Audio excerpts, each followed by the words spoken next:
তো গাইস প্রথমে ভিডিওটি দেখি, তারপর পাবলিকের করা ফানি কমেন্টগুলো পড়ি। আমার যত ভাই বেড়াদার ডাকবে তোমায় ভাবি, তোমার শাড়ির আঁচলেতে থাকবে ঘরের চাবি, আবুডুবু খাচ্ছি আমি। জাহান্নামী জাহান্নামী জাহান্নামী জাহান্নাম। तो चलिए शुरू करते हैं। তোমার নাকি 22 মিনিটের 19-20 ভিডিও বের হয়েছে। পারিবারিক শিক্ষা থাকলে 22 মিনিটের ভিডিও লিঙ্কটা দিবেন। ভাগ্যিস জনি জনার্দন দেখেনি, না হলে পরে পাঠ ক্রমে আসতো।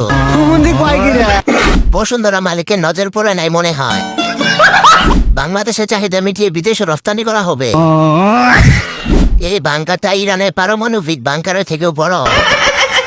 এভাবে দেখাও না, পোলায় পান পুরা পাগল হয়ে যাইব। দুধের লিটার কত করে বিক্রি করেন? 150 रुपया देगा। দামি ডাব, কক্সবাজারের ডাব।